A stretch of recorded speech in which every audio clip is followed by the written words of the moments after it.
Okay, Shalom all. Ariel Bartzadok here from the Kosher Torah School. We're up yet? Yep, yeah, we are going. Okay, we are broadcasting live from my old house in Tennessee, which for those of you who've ever been with us know, we have horrible internet connection out here, satellite internet. And for years and years, we were never really able to do live video classes because of our limited bandwidth. But we are live. We're here now. Let's hope it lasts. Anyway, Be'ezrat Hashem, we are in our classes in the relevance of Kabbalah. Kabbalah Made Relevant for you. We are learning the Sefer Etz Hayim, the famous classic of Rabbi Chaim Vital. We are on the 50th final gate of the book, which is called Kitzur Abiyah, which is the general, if you will, summary of things in the outline of things. And it covers many, many profound teachings and areas that, again, really need to be addressed in a light of, what do I say? Realism, practicality. So many people study the Kitvei Ari, and they read the metaphors, and they read more books about metaphors, and they can tell you what all the metaphors say. Like Rabbi Meir Levi Alav Shalom taught me, very, very few understand what those metaphors actually mean. I can see already I have questions in text here asking me about my book, Ancient, Aliens, Angels, and Demons, asking me about archons and Gnostics and stuff like that. And Joseph asks a question, are we enslaved to them? Well, let me tell you something. Anyone who walks in the path of God, who lives by Torah and mitzvot, meaning that you're a righteous human being, doesn't matter you're Jewish or not, you're not enslaved to anybody, okay? Are there forces out in this world which are positive and negative? But of course. Are we living in a crowded universe with other races of beings that have all their different agendas? But of course. Do our governments really keep secrets from us and they know all kinds of things about what's out there? Ooh, probably, but who cares? This is a point that I made in my book.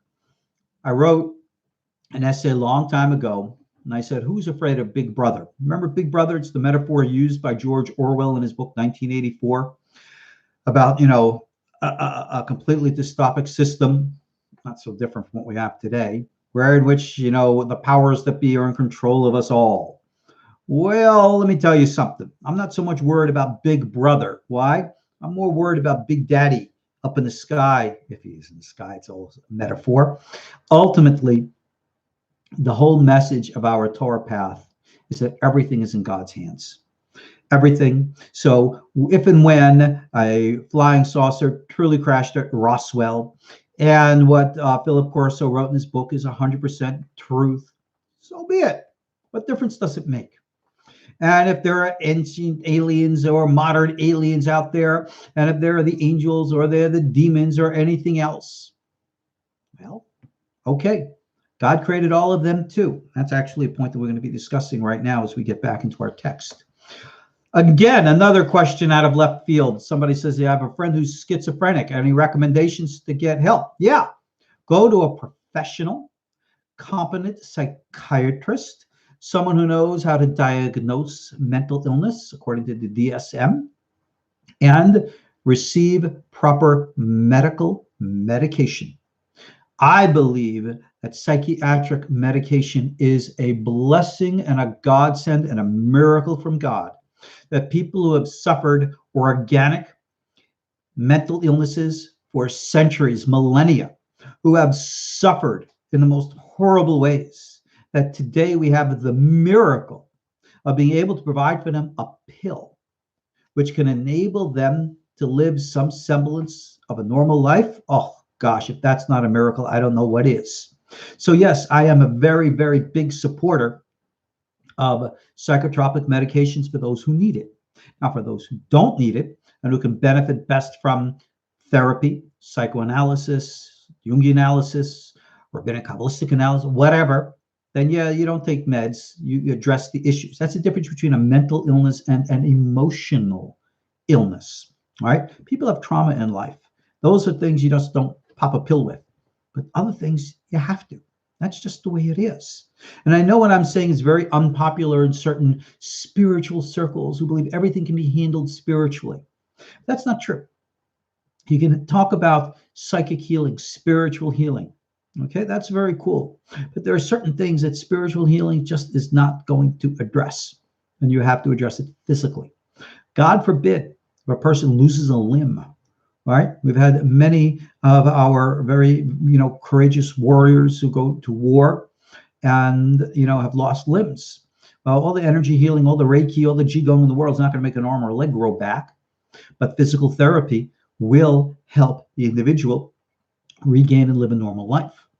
It's physical. That's what we call tikkun olam ha'asiyah. No yichudim that would help. You know something? If you have a broken leg, what yichudim is going to help? What Kabbalistic mysticism is going to help you? Right? You have a common cold, right? You catch a flu. I have yet to see the yichud or the kavana that's going to make your cold go away. And if you got something like that, boy, oh boy, you let me know. We'll market it. We'll become rich. You continue to misunderstand what Kabbalah is. Laman Hashem. Kabbalah, Torah, rectifies the inner world. The outer world has to go by its own laws of physics and rectified by its own laws of nature. That's what halakha, that's what God ordained it to be. When we're studying in the Etz Hayim here, especially in this section that we're dealing with right now, up until now, as you've seen, we've been talking about levels of soul. Now we're going to make a transition, actually, in the conclusion of this first chapter here, into discussing other areas of this world. Because ultimately, you must understand there is this universe, there are other universes. Every universe in the multiverse operates in accordance to its own laws of physics. In the Kabbalah, this is called Olam HaAsiyah, the world of physical. And therefore, we operate in accordance to physical laws. All right. Okay, I got Rob here who tells me he's a Reiki master and that he uses it with combination of Western medicine to aid recovery and pain management. That you can do. Meditation and other types of forms of energy healing for pain management and other things, absolutely it works. There's medical foundations to prove these things. But I think if Rob was going to type in text here and I say it's going to make a limb, an amputated limb grow back, if he could tell me, yeah, on that one, boy, oh boy, I'd be impressed. No. There are specific things. This is the order and way that the universe operates. And it's important for us never to confuse inner realities with outer realities. It's when, all right, there you go. So Rob is telling me here he's not a doctor, but he works in combination with others. But that's the way it's supposed to be. Everybody brings the best of their own in combination and harmony. It's the inner world, the best of the inner worlds, best of the outer worlds. We all work together. That is what makes yichud, harmony, or unity. So please understand the proper understanding of Kabbalah. That's exactly why we're teaching what we're teaching here and putting these teachings in the public so that you can make Kabbalah real as opposed to phantasaical, as opposed to many of my peers who they read books, they talk about things like they're in La La Land. They think that, gosh, I don't want to start talking about people, but people terribly misunderstand Kabbalah. They look at it literally when it's meant to be, metaphorically and the like. All right. Questions are going on and on. We're never going to get into the text here if you keep asking questions. Somebody's talking about mushrooms and ayahuasca and its connection to Etz Hayim reality, right? Try DMT, right? You open up the mind, you're going to become aware of the other realities around you, okay? So don't go messing around with things unless you're ready. Anybody in the shamanistic traditions who used ayahuasca, they prepared the people to do that. Unlike in the Western world, where drug use is done for just entertainment. It's done as a pastime. And that's why people have, quote, bad trips, because their minds are not ready to experience these things. And indeed, the rabbis are very, very much, Kabbalists especially, very, very much upset and do not encourage these things here. All righty. Anyway, my goodness. All right, somebody's asking here about parts of theme. On and on with the questions. Look, I'm going to stay with the text here, otherwise we're not going to do anything. If you guys want to have a separate class time for Q&A, that's probably a good idea. All right, watch for emails in the future. I'll set something up. We'll do a class on Q&A maybe next week or something like that. But, we got to stay true to our text here. Okay, in our Etz Hayim here, no problem. Okay, in our Etz Hayim here, we were talking about the nature of the different worlds.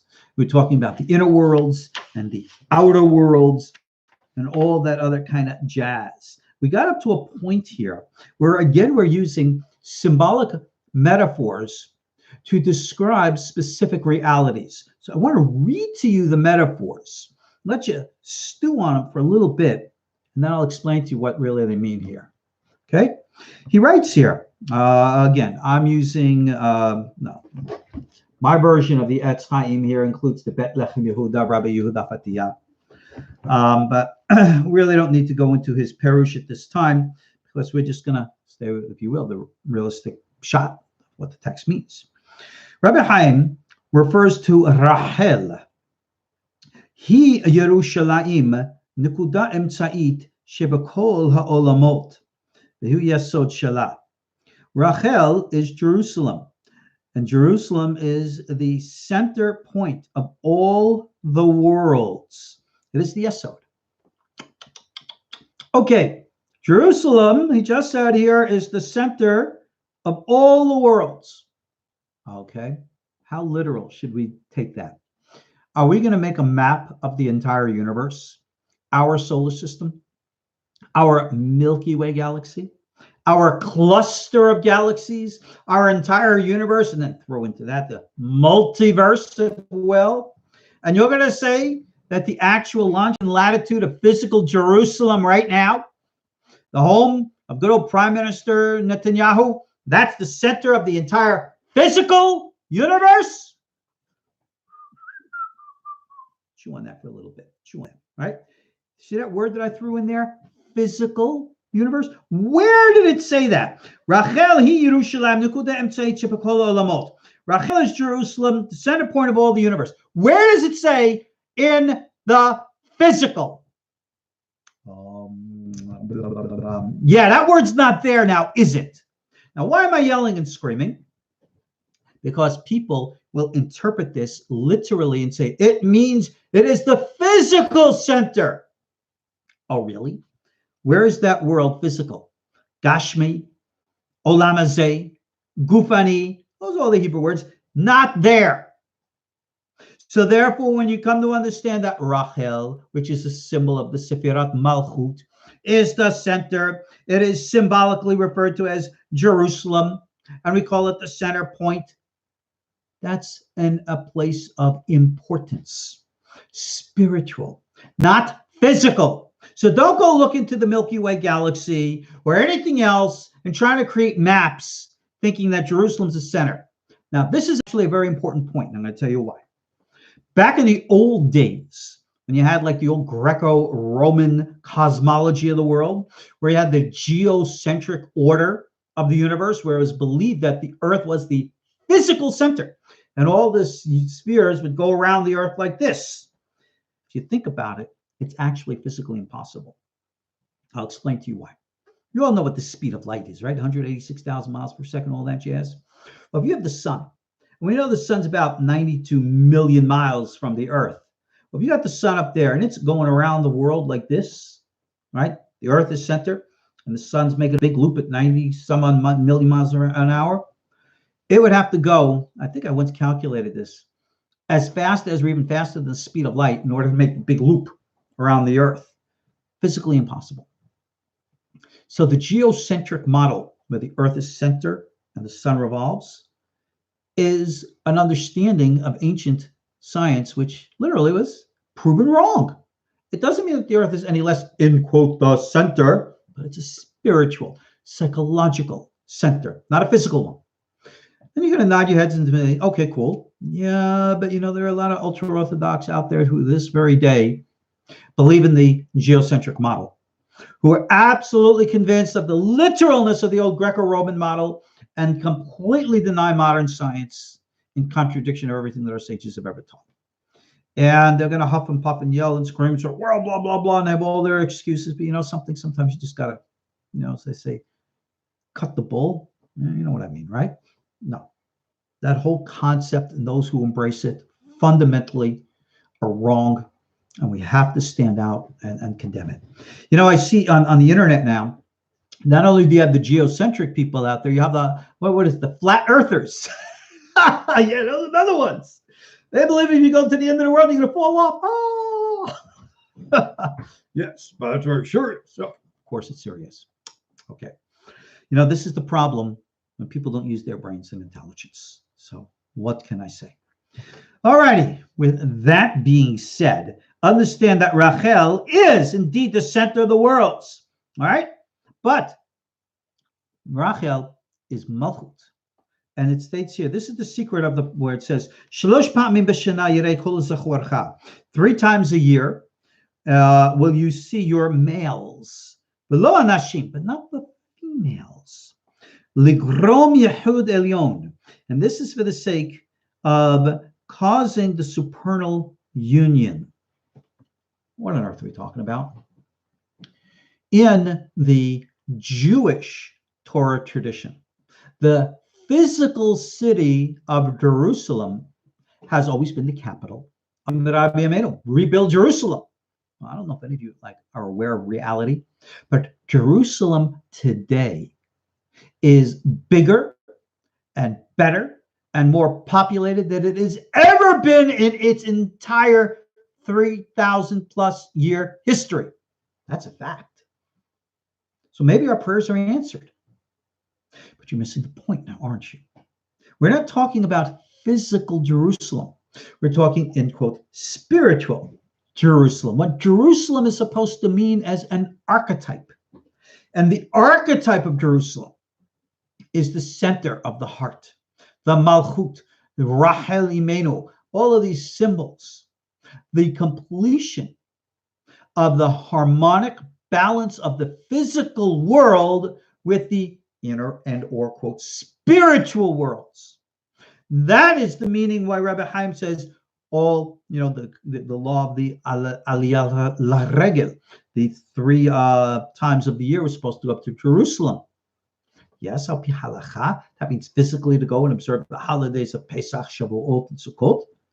But spiritually, Kabbalistically, it means that the males have to bond with the Shekhinah. It means the union. Remember what the Shekhinah is, the divine presence which is within. And when we speak of the Zachor, the males, no due respect, sorry to have to say, that's Adam, and that includes women as well, kinda, even though in the halachic interpretation of that, it was only the males, but the Kabbalistic, it's the male aspect of the soul. And ladies, you got a animus kind of thing going on in you, just like we men do. Everyone's got to discover the inner Shekhinah, the inner divine presence. And that is Rachel, that is Jerusalem, and that is what we're supposed to bond with. And that is called the Aliyah, or ascent, to observe the holiday, meaning that we ascend with the soul, or ascend with the mind, to integrate the inner reality with the outer reality. That is what this meaning is supposed to be here. Now, let's continue. All the other aspects that emanate into this physical world. And now, it's going to get a little interesting. He's going to start quoting to us from the Zohar. And it says, Nikudot Sion b'Yerushalayim, k'nizkar b'Zohar, b'Parashat Tetzaveh, b'Klipot nidbakot ba, gam ken mitpashetot b'kol ha'olamot, excuse me. That place which we call Zion, which is in Jerusalem. And he says here, references the Zohar, the Klipot, bond to it. And it is from there that they also bond and spread throughout all the worlds. Okay, Just as Jerusalem is a metaphor, so is Zion. And we say that the klipot cling to Zion. What is Zion? Zion, if you will, is a symbol, for lack of a better word, of the yesod or libido energy, which clings to or is the manifestation of our inner selves. The inner self, again, Shekhinah, the divine presence, bonds with, connects to the physical through our spiritual energy, through our creative juices. We call it nefesh or ruach, depending on who you ask. And the Oriental call it chi, others call it prana, others call it orgone. It's the life force energy. That is Zion. All right? That is Sion. And the klipot cling to it. Why?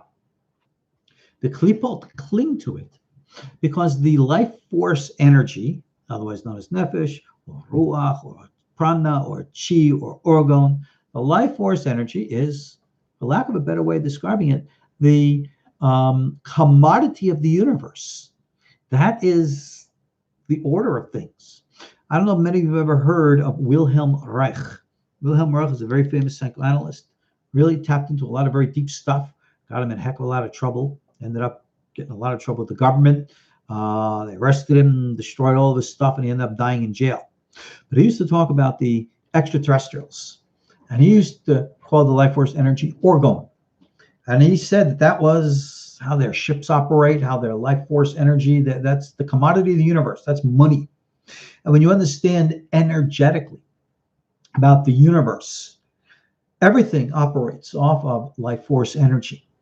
And we, as human beings, because of our neshama souls, have a tremendous amount of life force energy.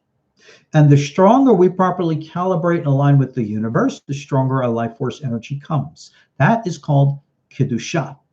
And in that proper alignment, think of it, if you will, like light from a light bulb. We become the equivalent of a 1,000-watt light bulb. No one can look at it and everyone's burned away, blown away.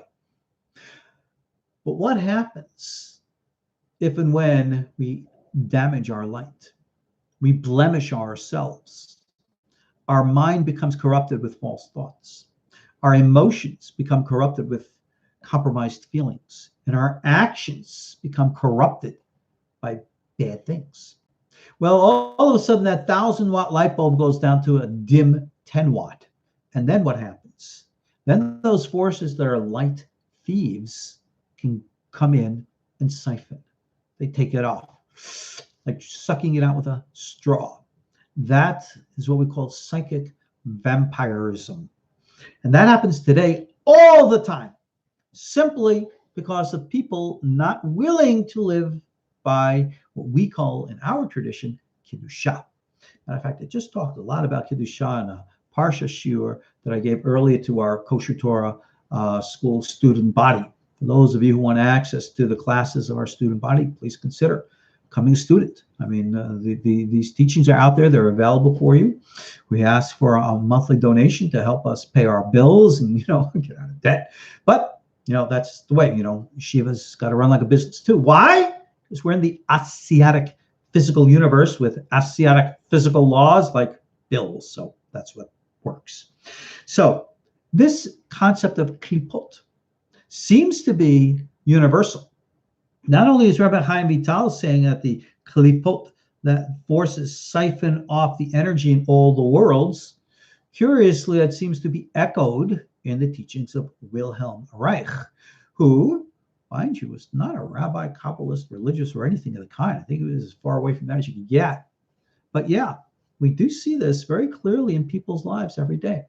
So in order for Sion to be kadosh, in order for Yerushalayim to be kadosh, holy, holy, it's all a matter of tikkun. That's what we call this yichud elyon, the upper unity, meaning integration of all the powers that be, and able to channel proper energy to make one psychically strong and therefore immune from psychic attack. Same thing with physical. You eat a proper diet, you live a healthy lifestyle, exercise, and you're strong, your immunity system naturally builds up. and you're able to be exposed to many toxins in the environment with impunity, which other people could be, fall victim to very, very easily. It's just the law of things. It's the same exact thing with regards to physical health, physical immunity, and physical viruses as it is with spiritual health, spiritual immunity, and, if you allow, spiritual viruses. Do the right thing, get the right results. Do the wrong things, well, what can I say? Those are our klipot. Let's move on. Hayesod the klipot hu har tzair bamidbar. We give the symbolic metaphor of the yesod of the klipot. What's that yesod again? The libido, the symbolic energy, the creative force of the klipot, which seeks, again, imbalance, we symbolically refer to as Mount Seir, which is out in the wilderness. So many of you might be familiar with the famous Yom Kippur ceremony, in which you had two goats. One went to Hashem, one was thrown out into the desert to Azazel. Now, who's this Azazel guy? Well, don't think that he's the devil, and as in the Christian tradition, that he's the fallen angel Samakel and all this, and he's out there eating a goat. Yeah, eating a goat. Okay. Sounds something like Santa Claus, the Easter Bunny. All right, no. Please be a little bit more sophisticated in our understanding of Torah. First of all, do you really think in the Yom Kippur ceremony, the holiest day of the year, God's going to ordain, oh yeah, I want you to give a goat to the devil? Really? Oh God, can we please be a little bit more sophisticated in our understanding? The goat is called the scapegoat. It is a metaphor. All of the negative psychic energies of the people were literally like siphoned out from them by the power of the high priest and the ceremonies thereof, and projected into the body of the goat. The goat was then taken, thrown out into the wilderness, and let die, so that negative energy could be dissipated out in an open field in which it would not affect human civilization. And that area out there was called Azazel.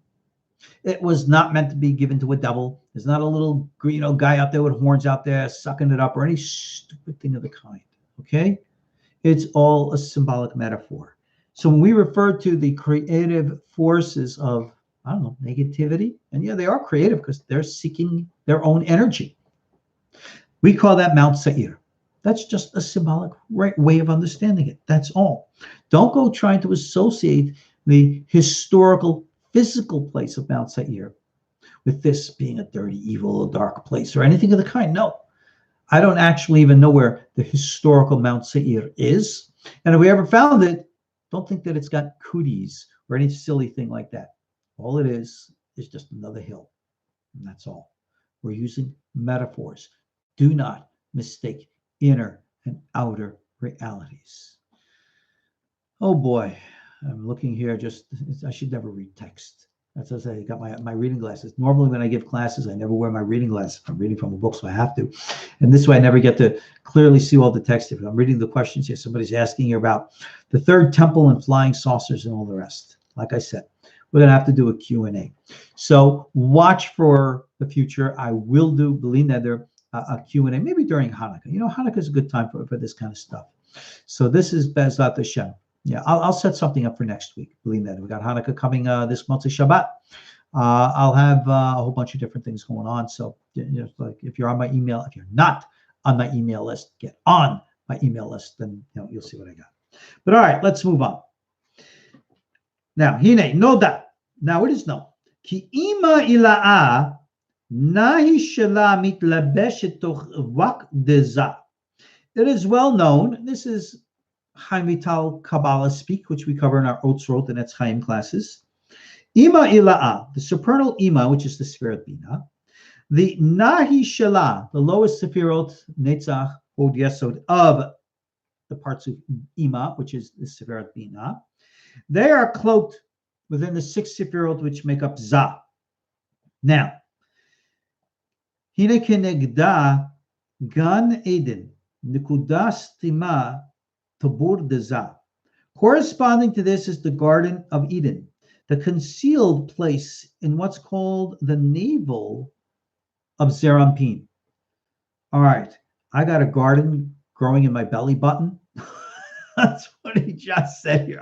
I don't have a garden. Anything else growing in my belly button? I better get into the shower real quick. All right, again, this is what happens when you read things literally. Okay, what on earth are we talking about? The Garden of Eden, the concealed point. What is this navel of Za? Remember, Zeir Anpin is not only a Sephirotic Partsuf, a way of looking or perceiving God. We said that at each and every level, there are all the other levels. So we just referred to Rachel, Malchut. And if you remember from our previous classes, we said that this physical world of ours is called the Malchut of Malchut, or the Malchut of Asiyah. And within the Malchut of Asiyah, you got the 10 Sefirot therein, and we discussed all the way down. We got to Rachel, and that's the Malchut of therein. And now we're at the level above that, called Zeir Anpin, therein. So we're not talking about a level of consciousness. We're talking about a grade or a gradient within the physical world in which we live in. And in that respect, we refer to that as the Garden of Eden. The Garden of Eden is concealed in what's called the navel of that level. In order to understand this, let me just read one more line. It says, Sham Yasod Ima mitlabeshet kenoda. For it is here that the Yasod of Ima is cloaked therein, as we know. Lachen, therefore, Gan Eden Tibor Ha'olam. Garden of Eden is called the navel of the world. You know, we just say Rachel was the center of the world, and now Garden of Eden is the navel of the world. Okay, it's nice that the world's got a belly button. V'ken kol ha'yeshuv shehu Rachel achad meshishim b'gan. And all of physical dwellings, all of the physical world, which he said is Rachel, we just said Rachel's physical world, it is one of 60 of the garden. In other words, the garden is a real special place. The Garden of Eden is called the higher grade. It's above Rachel. It's called the Za level. So where's the Garden of Eden? It's so important. It says here that it's the navel of the world. Well, I'm not going to go looking for a belly button, but I will tell you this. It's a very big, important hint. It's discussed in many of the other literatures. You'll find this discussed in the Zohar. You'll find this in Chesed LaAbraham. You'll find this in many other sources. What Rabbi Chaim is echoing here is a teaching which we call hollow earth, where in which we speak of the 7 earths, the 7 lands, and they exist beneath us. It is taught that there is a lip of the earth that's around, and inside there are either caverns or openings. It all depends on which view or philosophy or idea and belief you ascribe to. And it says that these are the 7 inner earths. And it is said there's supposedly an inner sun, and then surrounding it is an inner world. And directly underneath the city of Hebron, if you could like take a pin from the surface of the earth straight down into inner earth, right underneath it would be the Garden of Eden. And that is the foundation of the legend teaching that the cave of Machpelah, where the patriarchs and matriarchs are buried, is the doorway to the Garden of Eden. And I've always taught this whenever I teach this class about the times of Parshat Chayei Sarah. I said, how do you have a garden in a cave? You just don't. So how is it possible? We talked about the vortexes. I told you about the stories that Rebbe Meir Levi told me about the vortexes down in the cave and stuff like that. A lot of cool, weird stuff. But the Garden of Eden is said to be this navel of the world. And the garden is said to be in inner earth.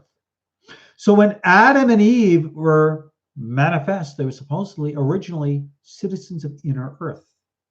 Adam and Eve from inner earth. Cain and Abel were born in inner earth. And when it says that they were divorced, kicked out from the Gan, it says that they were kicked out from inner earth to outer earth. That is how we understand this stuff. And all the people who live down in inner earth, and all the different species and stuff, all discussed in all the different literature. We've discussed this, a number of times. We've talked about the half human, half animal type spirits, entities that are down there, based upon the legend which said Adam had copulated with all the different animals, which was, again, a metaphor. But we have all kinds of legends throughout all the world about, half human, half animal type of entities, whether it be a sphinx or things like the cherub or any of these other kinds of things, Mothman in modern myth, Sasquatch in modern myth. Who knows? Maybe there's some literalness to all of these things based upon the understanding. The Hesed Abraham certainly understands that. A question is asked about the lost tribes in the inner earth. There does seem to be an indication of that as well. The river Sambation, which only supposedly stops on Shabbat, that's supposedly also in inner earth. It is seemingly suggested in the Gemara that very well might be the case. I did a class on that in our Legends of the Gemara series, and I have a whole bunch of them on our YouTube channel. Eventually we'll get some more. Oh, somebody just beat me to the point. And the Hopi Native Americans out in the mesas in Arizona, they also, in their legends, believe that they are from inner earth. But I'll tell you another thing. I once spoke with the head of the Hopi tribes many years ago in Sedona, and he told me something very interesting. He said to me, it's forbidden for us Hopi to marry outside of our tribes. And I know one of them, at least, was married to a Jewish woman from Brooklyn. They never considered Jews to be outside the tribe. Go figure that one. But the whole relationship of Native Americans to Israel, we have enough archaeological evidence to verify a presence of ancient Israelites, especially right here in Monroe County in Tennessee. It's existed. Las Lunas out in New Mexico, the Ten Commandment Rock, all that stuff is ancient stuff. All of that is echoing a lot of these teachings here that we're talking about right now. So the hollow earth is not just a Jewish teaching. You'll see people have been talking about this forever and ever. And if you want to go into our little alien discussions, yeah, that's where the flying saucers come from. That's where the Nishaya are, our little gray guys, with the big eyes and no noses, right? All of that stuff. And according to conspiracy theory, yeah, our governments know all about that as well. How much of that is true or not? Well, I'm not in the government. They don't tell me these things. So all I could tell you is what our legends say, what our teachings say. But the Garden of Eden is still considered to be a very, very important place. It is believed, according to legend, that the Ark of the Covenant, when it was secreted out of Jerusalem, was taken down to inner earth. You want to get some more cool stuff? The army of Mashiach is supposed to come from inner earth. The Midrash brings down a teaching. We're going to get to this in just a second. We're going to echo it in a minute. That the day that Mashiach was born, supposedly on the destruction of the first temple in 586 BCE, Mashiach was born. On Tisha B'Av, 586 BCE. That's when Mashiach was born. So you go do the math. How old would he be now? Oh my, 2,500, 2,600, 2,600 years old? Man, that's a pretty old guy for a Mashiach, a pretty old dude. Hope he better come sooner before he dies of old age. Well, if there's any literalness to any of that, it is taught that he was taken away from his mother by angels who would then take him to a place that the Zohar calls the Kan Sipur, the bird's nest. And we got a little bit left here in our chapter here. We're going to mention that bird's nest in just a minute. So the bird's nest is a place supposedly in the Garden of Eden. So the Garden of Eden, again, is not only just a symbolic metaphor for a specific place in the afterlife, it is supposedly an actual physical place here on earth. And you might ask, hey, is there a connection between the two? Now that's a good question. Let me continue reading here. Connected the klipot of Ima, this is the secret of Gehinom. We just got the other as well as the one. Just like you have the Garden of Eden, you have Gehinom, which is also supposed to be the klipot of the realm called Ima. Now, is Gehinom, hell, a real place? Go into all the conspiracy theory literature, and they'll say that there are domains in inner earth where you get too close to it, you hear people yelling and screaming and all this other kinds of stuff. Again, with all due respect, I don't go hanging out in the inner earth. I don't go, taking tours down there. So I can't tell you what's physically down there or not. I can tell you what the legends say. But here's the point. Whether or not the places in inner earth are actual in our dimensional plane or in a parallel dimensional plane, nothing makes a difference to its reality. So I do believe, based upon our understanding here, that the Gan Eden and Gehinnom are actual physical domains, but they might not be in our dimensional plane. And as physical domains, it does not mean that, for example, in the afterlife, physical people are down there. No. But it might mean that those energetic forms, which you call souls, which need to be rectified, actually have a physical location where the spiritual activity occurs. Why not? It's the same thing with us. In this world, it very well might be in the other world. When we think of the afterlife, we think of going to Gan Eden, heaven. No one ever really bothers to ask the question, actually, like physically, where is it? If it's an actual place, is it a dimensional location? Fine. So it's another dimension. Let's pop into our parallel dimensions, just for argument's sake. All right, I'm in my parallel dimension right now. If I look up, do I see a sky? If I look down, do I see a ground? If I look out, am I going to see mountains or valleys? Is there water? Are there lakes? Are there trees? What does my parallel dimension look like? Being that the concept or idea of a parallel dimension only exists in imagination, our imaginations usually do not expound to get all the details to create an actual physical construct. And therefore, we leave it nebulous. We don't have these answers because we never think of the questions. Here, we have a deeper answer. We understand that Gan Eden is a physical place and that there are physical entities there. And it might be lost tribes of Israel. It might be the Ark of the Covenant or whatever in inner earth directly underneath Hebron. And at the same time, this is what I was mentioning to you moments ago, there's the, in quote, spiritual Garden of Eden, where in which souls will go in the process in between lives. Where is that place? Same place. It serves both a physical and, in quote, spiritual function. And those who are, in quote, physical down there are aware of that, in quote, spiritual function, because in that place and that dimension, physical and the spiritual dimensions merge. That is called the Yichud. So those domains, as physical as they are, yeah, according to our understanding of things, you could actually like go and visit there if we could ever get down there. There would be balls of light. There'd be other realities merging in harmonies of parallel dimensions. Pretty wild stuff to consider. But that's pretty much what our teachings are. And one of those places would be the domain called Gehinnom, where in which those souls which need refinement also, in quote, go. Not just symbolically, metaphorically, but in an essence, physically. All souls that reincarnate never leave the earth plane. They're from here to the moon and that's it. So they're hanging out some physical location, even though they are in a different energetic form than what we are. So continuing. He states here that the Satum Be'eno Nigla, the Gehinnom is also concealed and not revealed, which again would give the implication of it being an inner earth.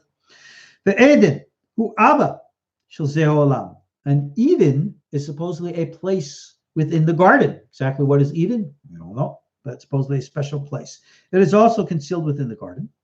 And Ha'omud Shebe'emtza Hagan, and the column which is in the center of the garden, is called the point of the Yesod of Ima. Now, this Yesod of Ima, we've already discussed, the energetic libido of Ima, which is the power of mind. Understand that from what we understand of all of what we're talking about, there's this inner and outer merging, where in which certain physical realities are representations of inner spiritual forces. So when it's referring here to a column in the garden, Is it actually like a beam of light emanating from the center of the earth, traveling out to wherever? And that's where the life force energy comes into our planet, almost like an umbilical cord into the child in the womb. That is the way it seems to be described.